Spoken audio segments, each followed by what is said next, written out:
I want to start off by saying, Rabbi mentioned that this is kind of part 2 of Well Done, our good and trustworthy servant. And so last week we talked about good fruit and how to get good fruit, how to keep good fruit, how to cultivate, how to grow good fruit. Prior to that, we talked about staying in Him and what does it mean to stay connected so you can begin to produce fruit. And I mentioned we were going to go from fruit to more fruit to much fruit to fruit that remains. So today we want to talk about the trustworthy part of Well Done, my good and trustworthy servant. If I were to give a subtitle to that, as I mentioned earlier, I would simply say, trust the process. Trust the process. If we want to hear Him say, well done, my good and trustworthy servant, we have to trust the process. As we talked about last week, the goal of getting to where we need to get to, we need to trust the process. Because without trusting the process, you'll never make it. Without trusting, without knowing, without seeing, without smelling, with even not believing, if we trust the process, we'll get from where we are to where He is. But we first have to understand how to trust the process. And in order to trust the process, we have to understand what trust is. Amen? Would you agree? So I'm not going to reread Matthew 25, 21, and 23, but in both places He says, well done, good and trustworthy servant. He says, you were trustworthy over little, I'll set you over much. Enter into the joy of your master. So you reached your goal. We've reached the goal in Him by trusting the process.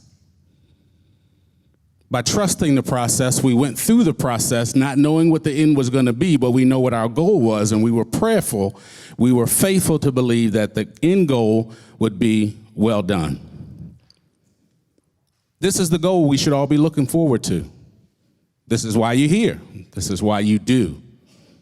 And it's much more than just belief. And we talked about that as well.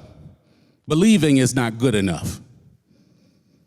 You can believe that you have $1 million, as we said, or your bank account has $1 million, and you can believe it, but if it's not there, the reality of the fact is you don't have $1 million. Amen? So believing isn't good enough. But trusting through the process will bring you joy. Not just your joy, but the joy of the Master. And that your joy might be full, that it will be joy beyond joy. Trust the process. What does it mean to be trustworthy? How do we apply it? As we talked about good last week, I had a lot of people call me, they emailed, they sent text messages to the work phone because they were unsure of the life that they've lived. And some of them were not young people. Some of them were much older, but they were thinking about their lives and the experiences that they've been through, and they were wondering, was it good enough? You ever felt that way? When you looked in the mirror, you got up in the morning, you looked in the mirror before you went to bed at night, you looked in that mirror and you wondered, am I good enough? Is the good that I've done, is the good that I thought I did, is the good that I thought I shared, is the good that I thought I helped somebody, was that good enough to Him? Because we learned last week that the only good part of us is Him. There's no good in us but Him.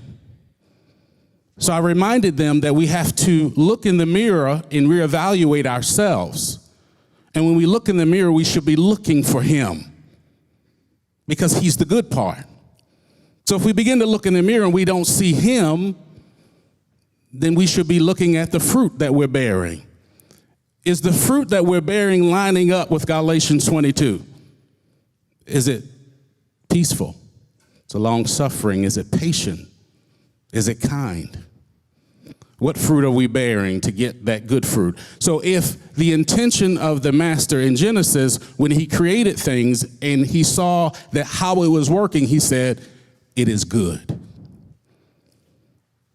When things begin to function the way that He created them to function, then it's good. So as Rabbi's been teaching, looking at the internal parts of your heart, the internal parts of who you are, not just the mechanical parts on the outside that we do mechanically, but with the intent of our heart. Was the intent of my heart to do the good thing, was it good? And as we mentioned, a lot of things are good. There's a lot of good things that we do, but everything good was not intended to be the way that he created it to be. Therefore, there could be a good thing that's not good to him. What is the intention? What was the reason that it was created? I oftentimes tell kids, when we're going through the birds and the bees story, I tell the kids, I said, Yahweh created that intimacy for a good reason. The intent that he created it for, when it's done the proper way, the intent is to reproduce. To reproduce what? Good fruit. Fruit that's going to remain. Fruit that's going to duplicate the tree that it fell off or the tree that it's connected to. Amen? And so I tell the kids, I said, look, if the wrong intention, if you take the thing that was created to be good, but you have the wrong intent behind it, it's not going to be good anymore. It's not going to reproduce good fruit. It's going to reproduce bad fruit. It's going to reproduce a bad situation.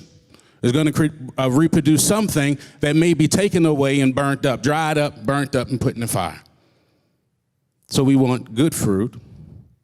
We want fruit that's going to remain, but we want the intent of the created thing to be good.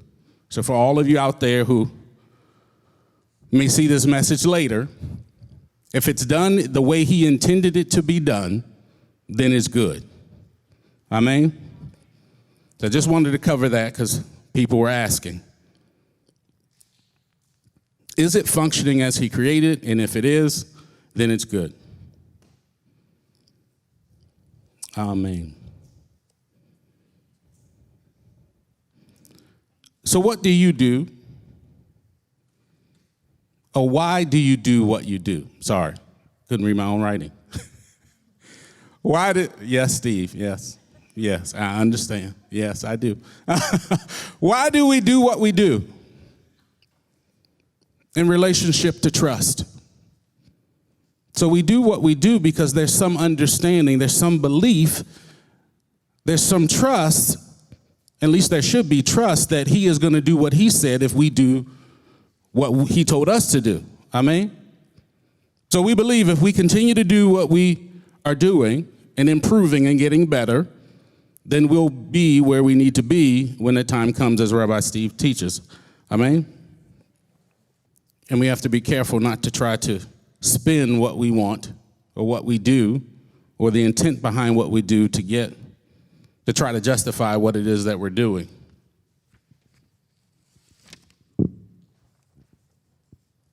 The Greek word for trustworthy, and in many translations, it also translates as faithfulness, but I like trustworthy, translated to the word pistos, which literally means trustworthy. And I like trustworthy because it's contextually less confusing than faithfulness.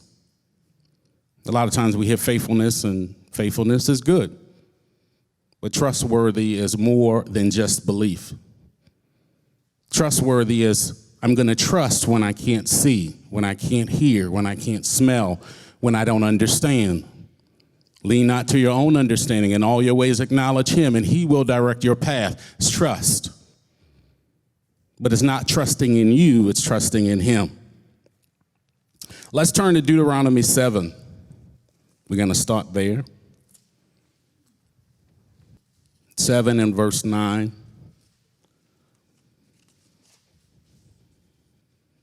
And it says, and you shall know that Yahweh your Elohim, he is Elohim, the trustworthy El, guarding covenant and loving commitment for 1,000 generations with those who love him and those who guards his commands.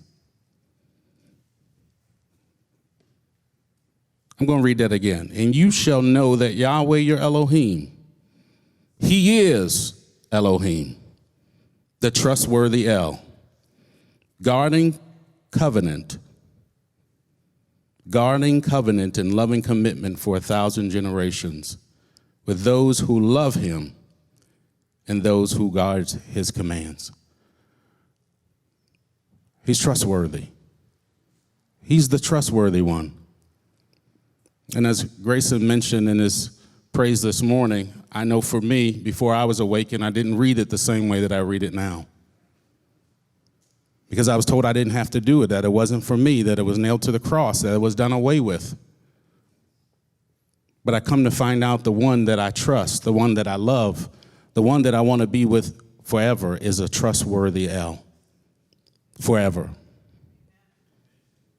I remember sharing in a conversation with somebody that came and visited, because I wasn't out there being a Torah terrorist. I was at home learning and, with the family, and we were just awakened. And my wife was working before me, so some people came and knocked on the door from the church. I'm not going to mention who they were, but they knocked on the door from the church, and me and my wife were both in leadership at the church we were attending in Connecticut, and I was concerned because the senior pastor knew that we were doing what we were doing, and he told us to just do it in our house. That we could do it, but just do it in your house. And we thought we were going to be that famous story of people that had one foot in the church and one foot in Torah, that we were going to change the world. We thought we were the only one. We said, wow, we're going to turn the light on. We're going to tell everybody. And that was all fine and good until I got awakened and I realized that we're going against mainstream and that our views and our beliefs don't line up. Am I going to trust the process? Because the process that we went through was very difficult. But thanks be to Yah, we had a rabbi. He wasn't my rabbi then, but I trusted him, and I trusted his wisdom to explain to me, I mentioned before, explain to me in less than 5 minutes things I've been struggling to understand for 21 years in ministry.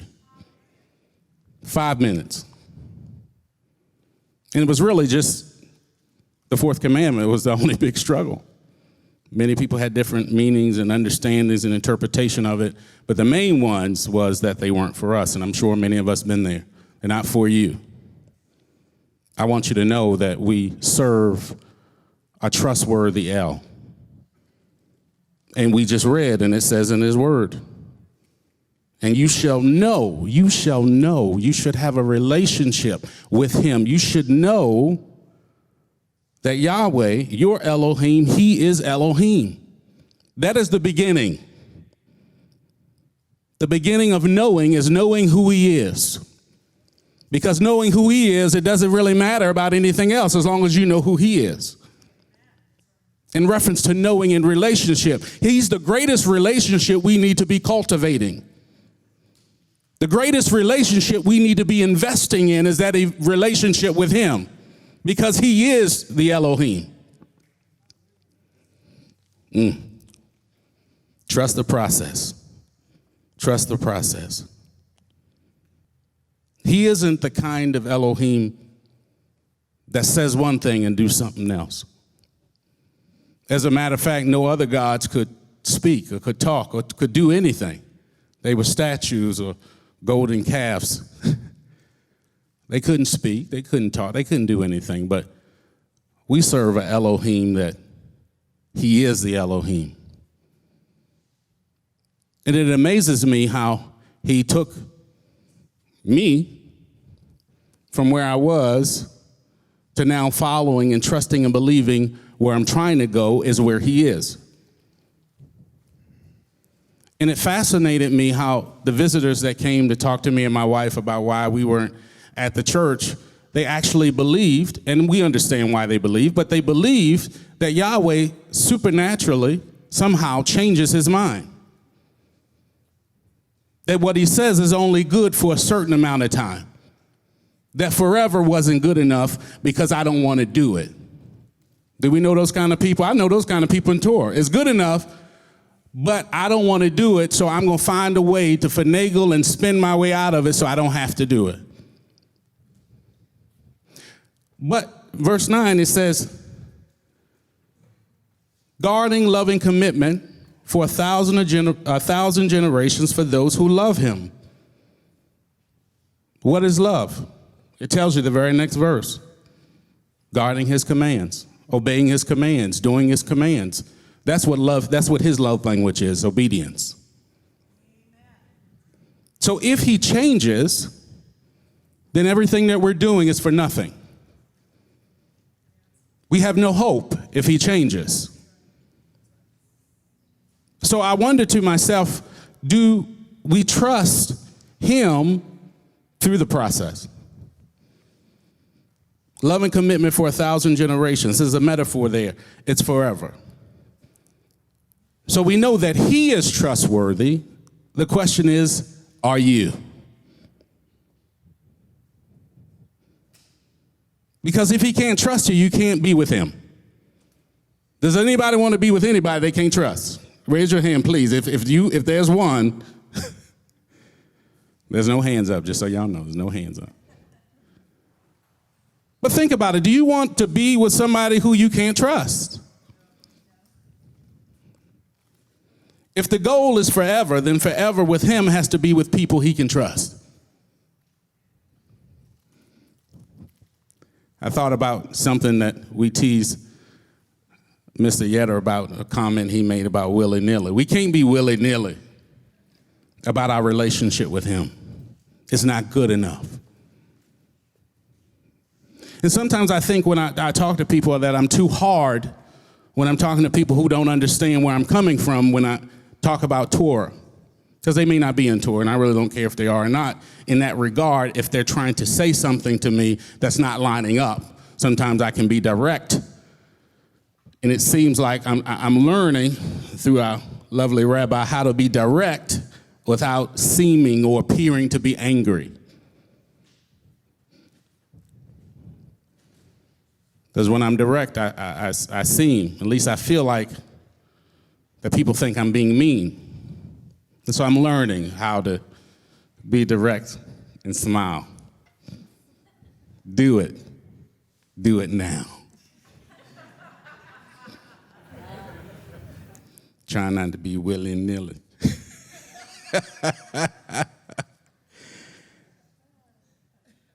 But do you trust him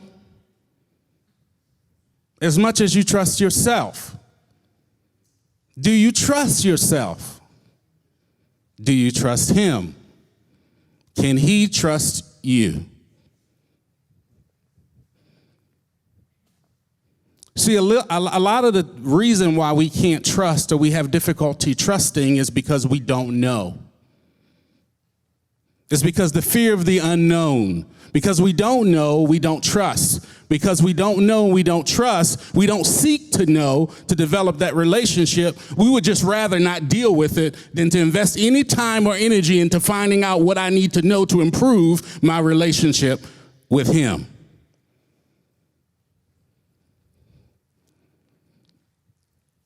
But I found in my own life in cultivating my first ministry, my wife, my marriage, that is when the times get tough is when it really counts on what's invested in that relationship.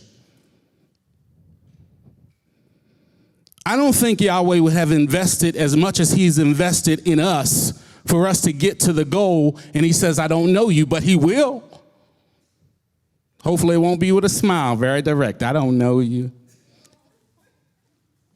Depart from me, I don't know you. I don't think it's going to be that way. I'm definitely not going to take it that way if you tell me. I'm going to be falling out, crying, rolling all over the floor, begging and pleading because that's what I need to do to keep that relationship. That's how much, that's how important, that's how much I love him. That I'll do whatever it takes. And so in my marriage, he's showed me and demonstrated to me that I have to give everything that I have for that ministry. I have to be willing to die and sacrifice everything for the first. It's a demonstration. It's an example of my relationship with him is that my relationship with my wife. Am I willing to give up my life for her as the Messiah gave up his life for the church, for us? Are we willing to do it? What are you willing to do? You have to be willing to trust the process, even when you don't know. Turn to Jeremiah 29, one of my favorite scriptures. Hear me, Yahoo. 29. 29 and verse 11. You know, it's kind of awesome to actually go through the scriptures with you in the actual Bible. I usually look at it on my phone. But I got the right timing if I find it, because you're trying to find it and I find it. I didn't even put no bookmarks. I did it on purpose. So I can flip and all that. Anyway, 29:11. For I know the plans I am planning for you, declares Yahweh. For I know the plans I'm planning for you. Did he say, you know the plans that he's planning for you?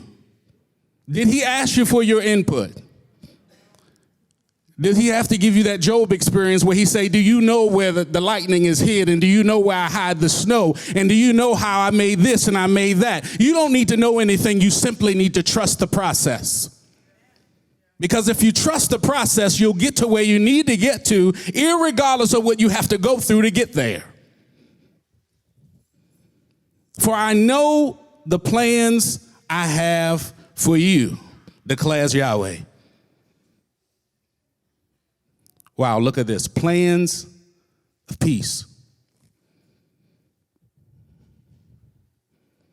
Tell me if in your own plans there was peace in the process. When you planned it out, did you plan for peace? Or did you just plan for the end result?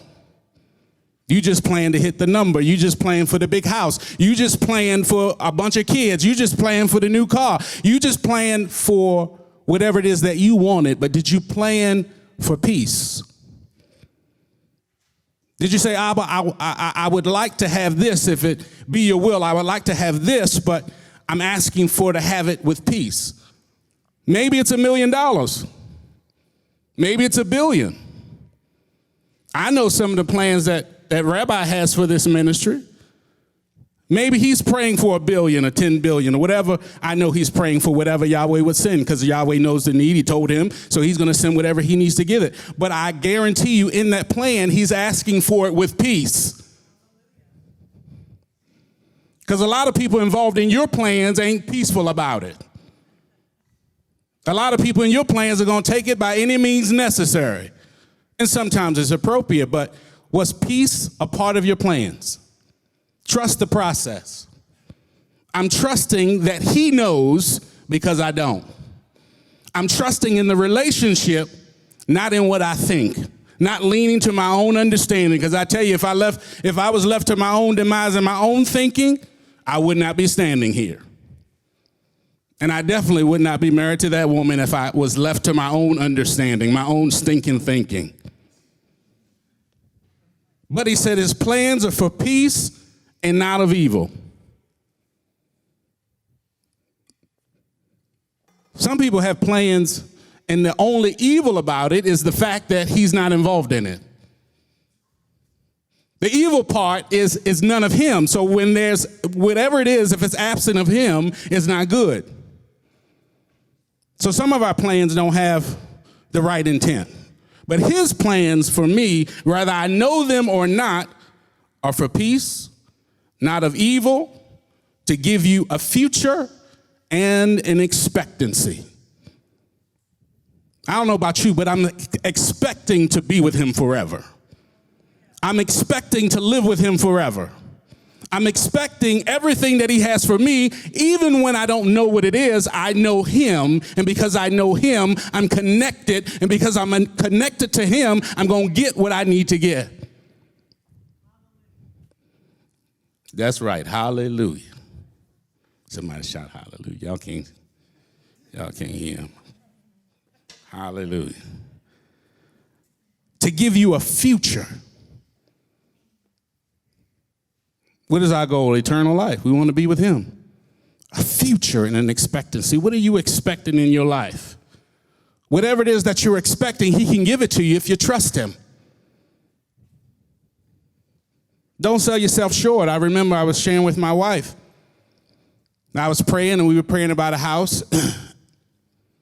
And I believe I would say, you can get any house you want. He still says that today, you can get any house you want.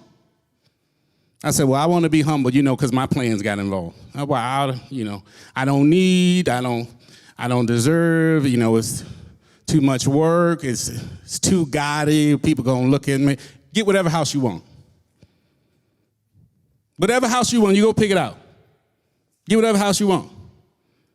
So I'm believing for the other part that I don't know. The future part is the financing for the house, but I believe it. There's an expectancy in my future for greater things, whether I know it or not, because he knows. All I have to do is walk it out and trust the process.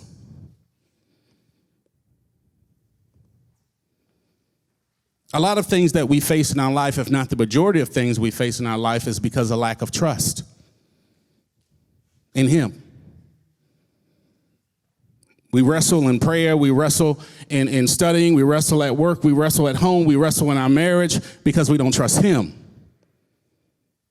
And because we don't trust him, we don't put him first.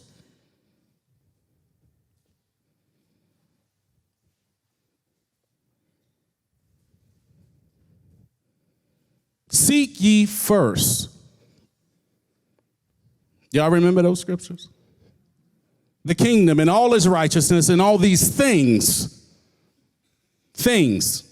whatever it is, your thing. I used to think, oh, well, he don't want to give me anything that I want. Scripture says differently. I'll give you the desires of your heart if you delight yourself in me. If you start getting excited about the plans and expectancy in the future I have for you, I'll open up the windows of heaven and pour you out a blessing you're not able to receive. If you trust the process. We sell ourselves short because we don't trust. We want what we want, when we want it, and if we don't get in that amount of time, we just give up and try something else. Trust the process. Can we understand that if we trust him, he'll give us whatever we need to do the job that he's created us to do? Do we realize that in Matthew 25 when we were reading that it was based on their own ability what he gave them? That's why some got 10, the other one got 5, the other one got 2. It was based on their own ability. Based on your own ability, he's going to give you what you need to accomplish the job that he created you to accomplish. But the reality of the fact that we don't trust him enough to ever use what he gave us. I spoke to a room like this before. And I said, 9 out of 10, statistically, 9 out of 10 people, if money wasn't an option, don't know what they would be doing. They didn't need money. You didn't have to work for money, so we eliminated that. If you didn't have to work for money, money wasn't an option, 9 out of 10 people don't know what they would be doing. And then when they figure out what it is that they want to do, those 9 people are not doing what they would do if money wasn't an option. So I asked him, do you trust yourself? Do you trust your dream? Do you trust your abilities? I understand that life came along and you had kids or whatever. You had responsibility came along as you got older and you didn't follow your dreams. But do you trust? Trust what? In this walk, do we trust him? Do we trust that he knows the plans, that he knows the way, that he knows how to get us from where we are to where he is if we trust him and follow the process? Trust the process. So he is our standard of what trustworthy is, as we read in Deuteronomy 7. The trustworthy here is translated as aman, which means to firm or faithful. To be firm or faithful, to trust or believe, to be loyal. Are you loyal? Some of us are not even loyal to our own dreams. And we wonder why it's so hard to serve somebody else's. We can't be loyal to ourselves. I raise my hand, I'm the first one. That's why it's so important to me that I do a good job when I'm serving rabbi or any person in leadership. Because I know at points in my life I wasn't loyal. Points in my life I couldn't put my own vision down to pick up somebody else's because I thought I knew more than they did. And sometimes I did, but is that important? Is it your vision? Is it your dream? Are you loyal to yourself? Are you loyal to him? I believe that he wants us, and I know he wants us, and we can all agree that he wants us to be loyal. Do you want to live with somebody forever that's not loyal? Rabbi Tom talks about the woman on the corner and the guy driving down the street and how many times he looks back after he saw her the first time, and then he got to look back and drive around the corner to get a good view again. You think Yahweh wants to live with you forever and you can't keep your focus on what he wants you to be focused on, that every time the wind blow and the sundress fly by, your attention, you're distracted? Are you loyal? Are you trustworthy? Can you be trusted? Can you be trusted to do what you need to do when nobody else is looking? When nobody else sees you? When Rabbi not up there on the offering camp? No, I'm kidding. It's not. It's amazing because while he was out sick, he would call me. And I would be in here or somewhere else in the building, and he would tell me where I was. He'll tell me who I'm talking to. One day he got the person wrong. He thought it was Chris, and it wasn't Chris. He saw a white shirt. He said, "That's Chris Wabi." No, that's not Chris. I don't remember who it was, but it wasn't Chris. But he says, "Yeah, I see you. I see you over there." He said, "Walk this way and see if I can follow you on the camera, how fast the camera can follow you." And it's hilarious. But I didn't know until he called me. But I was grateful that when he saw me doing something good. What was good? Whatever it was that he told me to do. He saw me working. He saw me taking out the trash. He saw me sweeping the floor. He saw me arranging the chairs. He saw me, whatever he saw me doing what I was supposed to do. I wasn't goofing off sitting down in the chair on my phone. Now, I've done that before, but it's been work related. In case he saw me one day I was sitting. But can he trust me? I want to be trustworthy. I'm looking for the Creator to call me trustworthy, to say, "Well done, my good and trustworthy servant," but I'm not looking for my boss to say I'm trustworthy. Am I not holding up that same standard when I'm at work? And it doesn't matter if you work here or you work at McDonald's. You still should be upholding the same standard of ethic from the Creator, that I'm going to be trustworthy, I'm going to be loyal, I'm going to be faithful, I'm going to believe and do what they ask me to do because I have a goal. It's called a paycheck. Or maybe like Deidre, it's a promotion. I'm trying to get somewhere, okay? Trust the process. Let's turn to 1 Corinthians 1. Oh, I just looked at the time. Rabbi then reminded me. He said, "Look at the time." Oh, Lord, where did it go? Okay. 1 Corinthians 1. It's right after Romans on page 1107. 1 Corinthians 1 and verse 9. Just want to drill in the fact that Abba is trustworthy.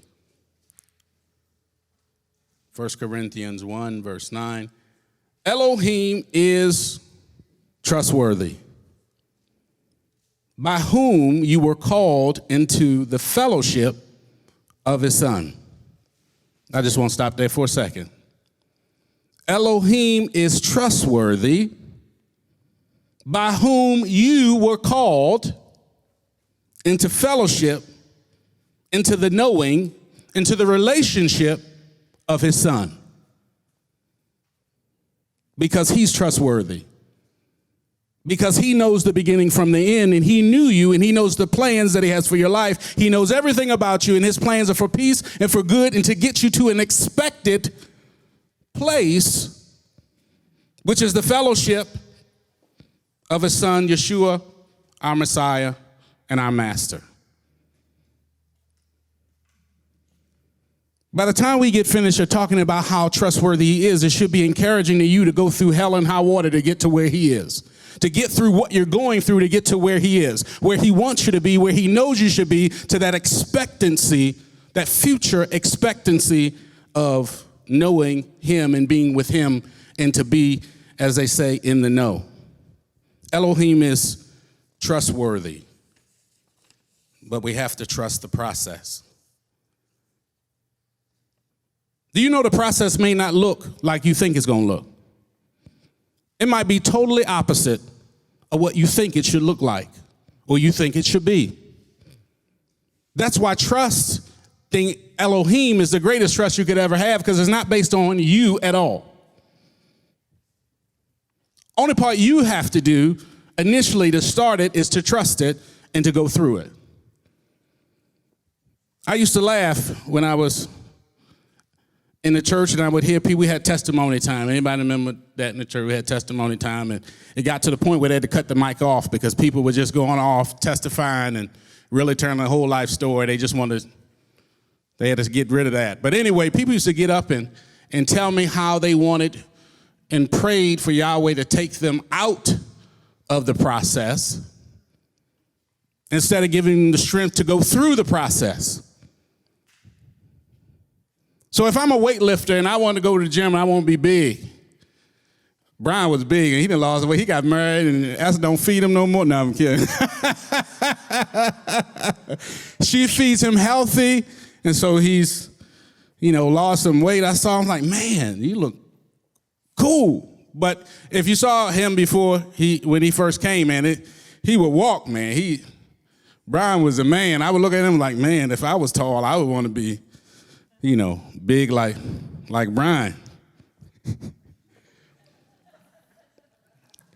But if Brian went to the gym, and I don't know if he went to the gym or not, maybe y'all would just bless him to have a great, physique. But if Brian went to the gym and worked out and he decided that he wanted to be big, but he didn't want to do any work, what do those people do? All you guys, what they do. Huh? Steroids. That wasn't a guy. Who said that, Miss Kathy? Oh, yeah, so that's what they do.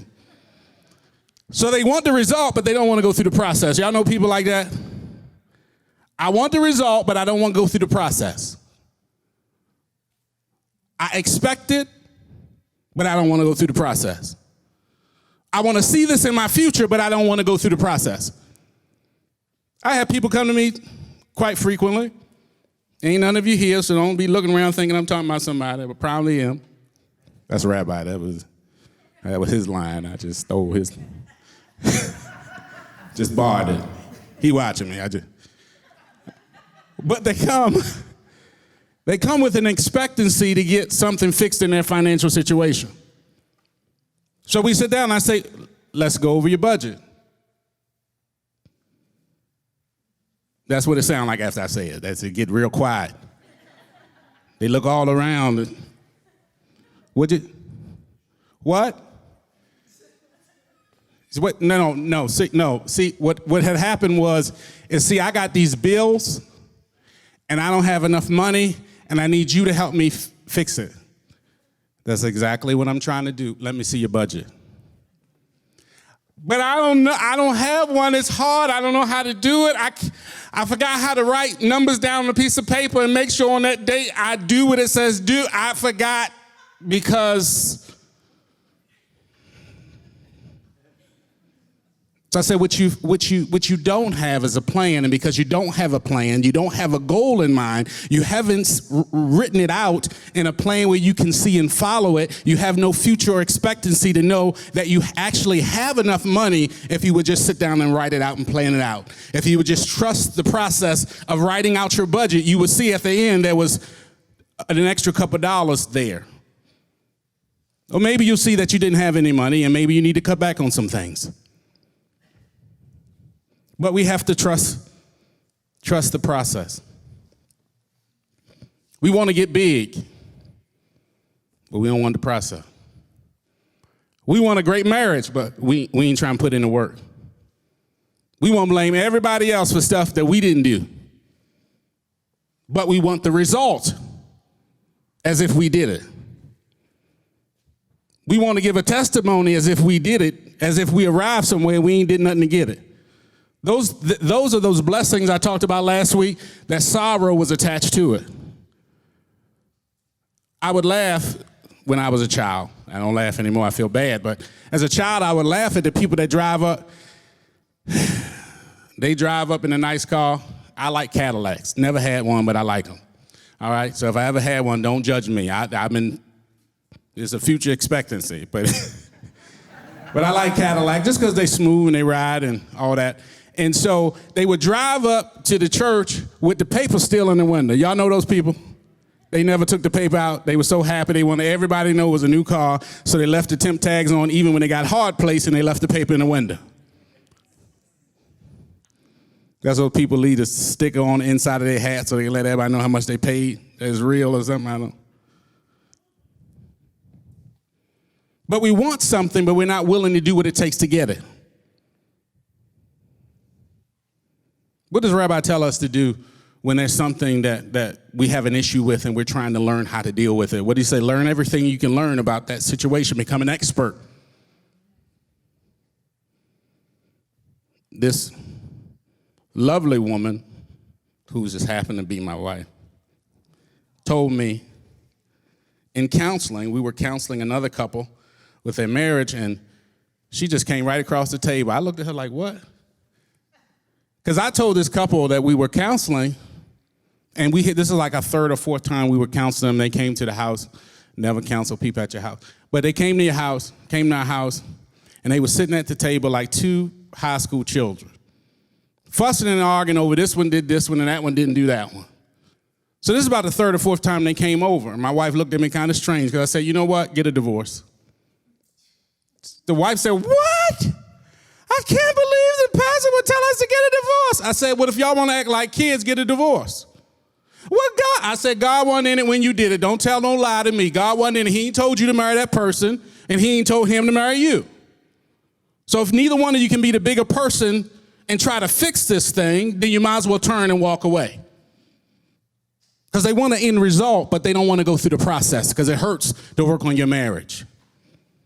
It hurts to look at yourself in the mirror and know you haven't met what you need to meet, which is his expectation of what a husband's supposed to be. So my wife looked across the table and she said to this couple after I said that, and they drying their tears up, at least the wife was. The husband was looking at her like, I got to decide if I really want this or not. She said, whatever you're not working on, if you're not working on your marriage, she said, you're working on your divorce.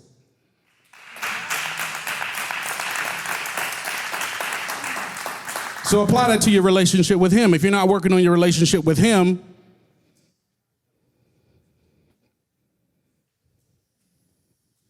you're working on not hearing, well done, my good and trustworthy servant. You're working on hearing, depart from me, you work of iniquity, I never knew you. It's about relationship. I never knew you. All right. My goodness. That whole 10 minutes. Okay. Let's go to 1 Corinthians. We're already in 1 Corinthians. Just go to chapter 10. I'm going to try to get through this. Last week I ran over.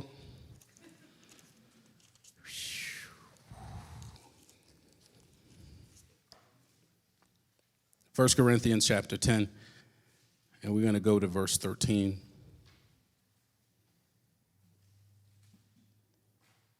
And we have to understand this as we're going through the process. At whatever stage you're in the process of getting from where you are to where he is, you got to understand this scripture right here.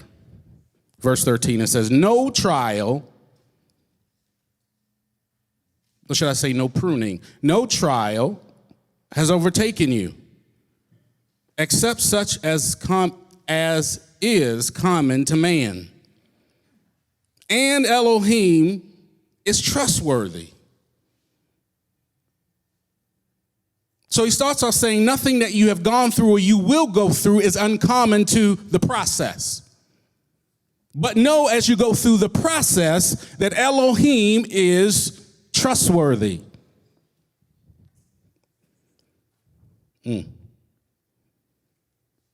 Who shall not allow you to be tried beyond what you're able? We used to say it all together in one statement.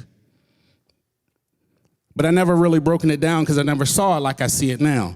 no trial has overtaken you except such as is common to man, comma.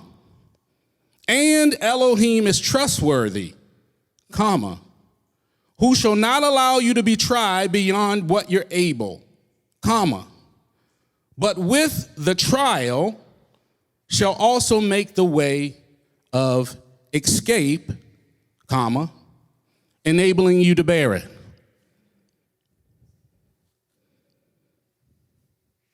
Stop trying to pray your way out the process. If you don't go through the process, you don't grow. If you don't get clipped and pruned, you don't grow. You'll stay where you are, your abilities will not be used, and you'll be dried up and get thrown into the fire. Stop praying your way out the process. Oh, Lord, please, if you said you never put more on me than I could. Guess what? If he gave it to you, he knew you could bear it. He said it. If you got it, you can take it. But if you can't, if you get weak in the time of the process and you decide to bow out, guess what? You're going to revisit it again.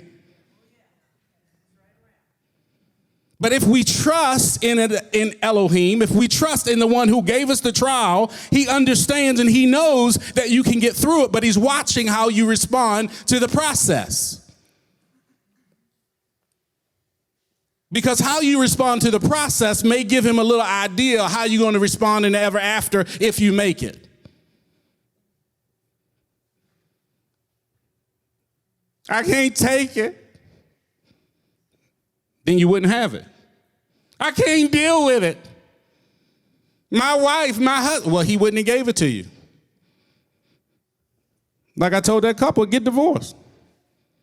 Elohim, he didn't tell you to marry her. Y'all was acting all willy-nilly. It amazes me how people act like they're holier than thou once they come in to this walk or any other walk, but we're in this walk, so I'll talk about this walk. They came from somewhere else, and they come into this walk, and they think they're holier than thou. Or they look at somebody else who have gone through some struggles to get to where they are. They've gone through the process instead of them coming alongside and ask, well, how did you make it through what you went through, Mr. Ned? They just want the end result. They don't want the process. They just want the testimony that this man has and the testimony Rabbi Tom has, but they don't want the process of going through almost death to get to where they are. I appreciate the people that admire me and my wife in our marriage. I do. But they don't know what we went through to get to where we are. I should be dead. She should be dead. We shouldn't have no kids. I'm telling you, it got that bad. But, yeah, had a plan, an expectancy for my future to get to an end, and I went through the process even though I didn't do anything wrong. At least I thought I didn't do anything wrong till I realized it was all on me. Good or bad or indifferent. It don't matter what she did. How am I going to respond to the process? Stop trying to get out the process. And I don't know why you would go through the process if you knew you had to go through it again. It ain't going nowhere. Maybe you had better practice. You ever took a test that was electronic? I did it. Yeah, I did it. Shame. I ain't feel shame when I did it. I feel shame now. Telling y'all I did it, but you ever take one of them tests that's electronic? So when you go through the test, if you get all the answers wrong, it'll tell you what you got wrong, but then you can go back and take it again and put all the right answers. So you don't have to restudy it.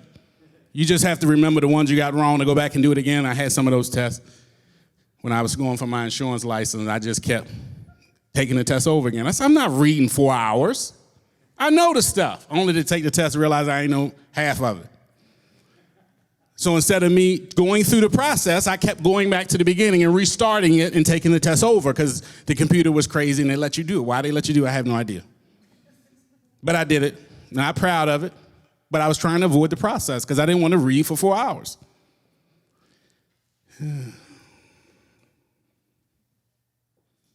Be reassured that if he allowed you to go through the trial,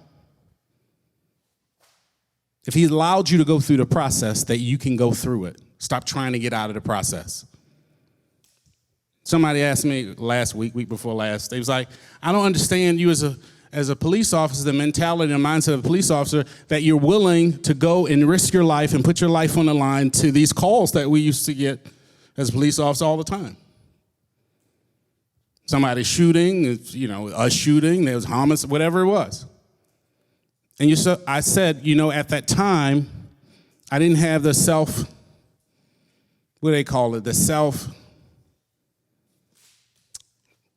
I wasn't worried about myself, my own welfare during those times.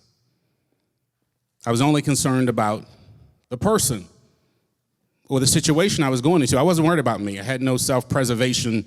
That light bulb didn't go off. It went off about 40-something. So I got to get my wife, my first minute, I got to get my wife and my kids safe, and then I can go help the person in the car accident or the shooting or whatever it is if they're with me during that time. But self-preservation kicked in, and it was like a light bulb went off. I was like, let me think about this before I run into a shooting. But I realized, having that conversation with the person, I told them, because I fear nobody but him, I never worried about that before that light bulb went off, that self-preservation light bulb went off. I never worried about myself.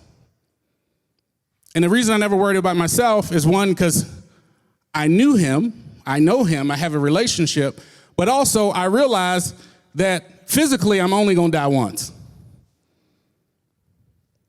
Even when I was in the military, I thought the same thing. If I get captured, whatever, I'm only going to die once. I might suffer a long time, and it's long suffering, I guess, the fruits, but I'm only going to die once. I've never been afraid of it. It's only going to happen one time. Physically, this body, only going to happen one time. So I've never been afraid. I've never been afraid of stuff because of him, but I've never been afraid of dying for this thing because I knew that whatever it was only going to happen once. But trusting the process allowed me to step back when that light bulb went off, 40-something light bulb went off. It wasn't that long ago, because I'm only 44, but the light bulb went off, and I decided to step back and reevaluate each situation a little more closely because I want to walk away. Trust the process. 1 Peter, let's turn there. 1 Peter 4.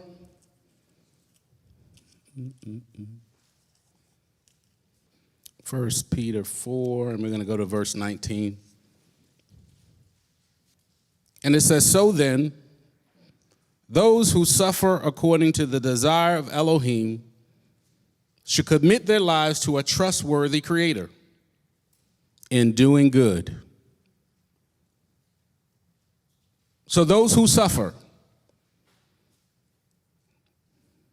it should be, I should have a paraphrase, those who think they're suffering. Those who think they're in a trial and want to get out. Those who think they're going through something, but they don't realize that it's a part of the process. Sometimes looking at things differently can change how you think about it. Just thinking about it or looking at it from a different angle can change your thoughts about it. Maybe your reservations allow you to push past some barriers that were there, that were always there or already there, but you realize if you look at it just a little differently, maybe you can get through it this time, because if you don't pass it the first time, you're going to go through it again. So let that be some of your motivation behind getting over that next hurdle. If I don't jump the hurdle this time, I'm going to jump it again. I'm going to revisit this until I get it. I'm going to keep revisiting, not having patience, until I learn how to get some patience. And then when I get patience, guess what? He's going to have me work on the next part of it. Don't think because you've accomplished one piece of the process that the process doesn't continue, that your training doesn't continue. Understand it's not that he wants you to suffer, but he's allowing it or causing it to help you to grow to where he needs you to be with him. Because if you jump every time somebody say boo, depending on the job, I may not want you working with me. If I'm working in security and I see I'm afraid or threatened because I was about to call Brian's name again, but he got a big gun. But if I'm threatened because he got a big gun and I'm working security, I probably don't need to be in security. Why am I? First of all, I'm not going to be threatened because he's on my team, so I'm not worried about that at all. Trust the process. You don't go through it, you're going to go through it again. He either causes or allows it. That should be another motivator to help you over that next hurdle. Either he caused it or allowed it, so it don't matter, just go through it. I remember being in the military. I was in boot camp, and there was a young lady, while we were about to graduate, she caught pneumonia. And y'all see how rabbis, the stuff he's went through. She caught pneumonia, and they said if you don't graduate with your class, you're going to have to be reclassed again, which is going to take much longer than the 13, 17 weeks, whatever it was when I went through. It's going to take much longer because you got to go to medical, you got to get healed from pneumonia, then you got to go through again. Now, we were at the end. Only thing left we had was a 10K hike with a 120-pound rucksack on our back, and she was a little itty-bitty thing. I don't even think she wore 100 pounds. And she had pneumonia. She was coughing. She was blue all in the face. Guess what? In war, you're going to have pneumonia. You're going to keep going. So they said, the drill sergeant come up and say, I don't remember her name, soldier, private, you want to keep going or you want to go reclass? She coughing. She said, I'm going to keep going. We get ready to prepare for this 10K hike with a 120-pound rucksack on her back. You know what all the battle buddies did? We went to go grab her rucksack. We don't want her carrying. She can barely breathe. Drill sergeant said, nope, ain't nobody helping her. She want to finish this course? She going to carry that bag. You know, she carried the bag. She went through the process. Pneumonia and all. She got to the end, to the finish line when we finished. Because they got a truck, just so y'all know. They got a truck. If you can't make the hike, you see scripture say he prepare a way of escape if you can't bear it. So they got this truck that travels slowly behind you. So the people that can't make the hike, they get on the truck. But if you get on the truck, guess what? You got to go through it again. You got to do it all over again. Not just the hike. You got to start back at the beginning of boot camp and go through it all because you should have been prepared through boot camp to get through this 10K hike. So they said, no, don't touch her rucksack. We got to the end, and the child, she a little thing too. All the back of her legs was blood. You just see blood just coming out from her boot. They sat on the side of the road. They took care of her after the hike, but her feet were bloody because her boots were loose. And they rubbed all on the back of her leg, the whole 10K, on top of pneumonia. But she made it through the process because the goal was bigger than what she was going through. The goal was bigger than her pain. The trial only comes to make you stronger. It doesn't come to defeat you. He either causes it, allows it, but he knows you can go through it if you go through the process. Nobody says it's going to be easy.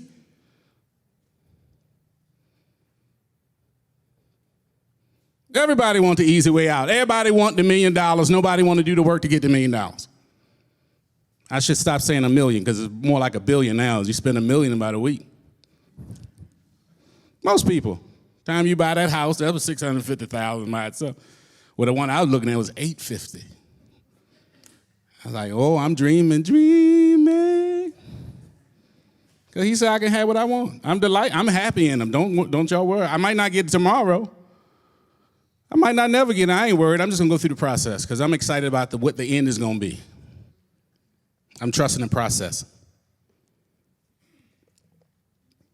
I'm going to skip over some scriptures to go to something to catch up because I done got some time. Hebrews 10. Hebrews 10 and verse 23. Let us hold fast the confession of our expectation without yielding. Let us hold fast to the expectation of our goal to hear him say, well done and good and trustworthy servant. Let us hold fast to that without yielding, without wavering, without giving up, without bowing out, without starting over, without starting from the beginning, without complaining, without patience, without long suffering, without all the things you could add to it. It says the expectation has to be greater than your process. Rabbi says all the time, whatever it is that you're trying to get rid of, the result of what you're going to gain should be bigger than what you're getting rid of. Some of us need motivation to get to the next process, the next trial. Keep the right perspective. It's only there to make you stronger. so he can know if he can live with you forever. So let us hold fast to the confession of our expectation, what we said out of our mouth without yielding, for he who promised is trustworthy. Hold fast. Trust the process. He who promised, he's trustworthy. But isn't he so kind to say if you can't? Because maybe you need to grow in your emunah. If you can, I'll provide a way for you to get out. But knowing that you got to go through it again, it's best for you to go ahead and stay in. Just me. I'm not telling you stay in. I'm just saying trust the process. And trust the person that created the process. Hold fast, he is trustworthy. I wonder why we need so many reminders. Because life is tough, Rabbi said, and apparently we suck at it. So we need reminders to remind us. That's why we come, to be refreshed and restored on Shabbat. We come to help, to keep us reminded that we have a goal that we're trying to reach, and there's a process to get to that goal. And if we hold fast to that goal, if we keep coming, we keep working, we keep doing, we'll get to the result of the goal we're trying to get to. Amen? Isn't that why you're here?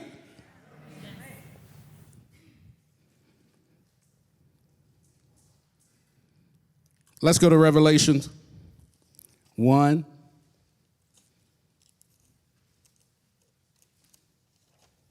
It's connecting some pieces.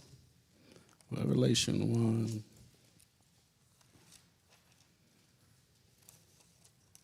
I need to learn how to turn the page faster. My goodness. Revelation 1, verse 5. And from Yeshua Messiah, the trustworthy witness, the firstborn from the dead, and the ruler of the sovereigns of the earth, to him who loved us and washed us from our sins in his own blood. Even Yeshua, which we all know, was trustworthy. The trustworthy witness. He went through it, you can go through it. Trust me, there's no trial or situation in your life that you can go through or can even imagine that he didn't go through. And don't give me the story. I've heard it many times. Oh, that's because he was part man and part Elohim. He was, but guess what? All of the man part dealt with what he had to deal with when he was tempted and whipped and beat and spit on and hit in the head with rocks and put the crown of thorn on his head. He had to deal with all of it just like you and I. And even in his process, the trustworthy Elohim provided a way of escape. You know that scripture say he could call down a legion of angels when he was up on the stake? But he didn't. Because he trusted the process of his father, not knowing what the end was going to be. How do we know he didn't know what the end was going to be? Because it say when he looked in the cup in the Garden of Gethsemane, he said, if it be your will, take it from me.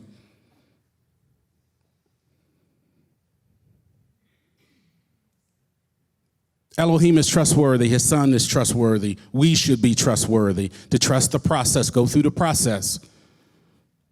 Yes, it's going to be hard at times.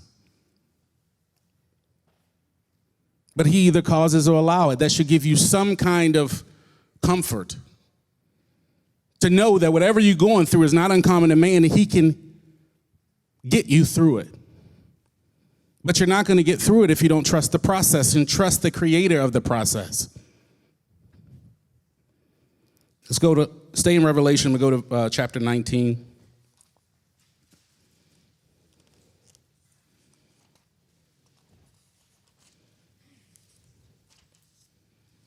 Chapter 19 and verse 11.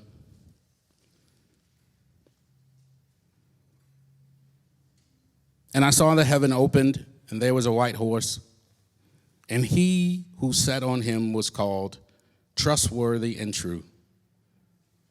And in righteousness he judges and he fights. There's only 2 more chapters after chapter 19 in Revelation. I think it's amazing how the Father ends it with, or starts to conclude it by saying his Son is trustworthy and he's coming and he will fight. Trust the process. When that day comes, will you be ready? If he calls you, will you be ready? When he cracks the Mount of Olives, will you be ready? Will you have been gone? Will you have gone through the process to be able to stand with him that day? Or did you bow out somewhere along the way so you can retake the test because you wasn't ready? Because we don't know when he's coming. We don't know the time. We don't know the date. But he is trustworthy. Let your emunah be built on that Elohim is trustworthy. Yes, you should be. Yes, he's going to develop you to be trustworthy as well. Because he wants to be. He didn't call you for you to sit there and like a bump on the log. He called you to use your abilities, to use your talents, to get to a certain end. That end is to be with him forever. The process of getting there is not easy. Life is not easy. But I rest in knowing that my Elohim is trustworthy. I give him everything. Do you believe it? That he's trustworthy? Yes. If you believe he's trustworthy, then you should be willing to give him everything. Don't hold anything back. Nothing. Withholding nothing. I give you everything. I give you all that I have. All of my mind, all of my soul, all of my strength, everything that I have, I give to you because you're worthy. You're trustworthy. I can trust you with everything. I can trust you with my life. I can trust you with my wife. I can trust you with my kids. I can trust you with everything that deals with me. I can trust you with my family. I can trust you with my boss. I can trust you because you're trustworthy. I oftentimes hear Rabbi tell people in counseling, and he says it on live stream too, that the promises are not for us. They're not for the dispersion. But, however, I tell my kids, if he did it before, he can do it again. Do we trust him enough? Do we believe him enough? I shouldn't say believe because, we might go back in our brain. But do we trust him enough to know that he's trustworthy, that he'll get us to where we need to get to? That he'll get us to that great day when he's going to come on that horse? I just, woo! Look, if I'm supposed to be fighting when he come, I ain't going to be no good. I'm going to be crying, falling, and on my face. I don't know, but I ain't going to be no good. I'll be screaming, ah!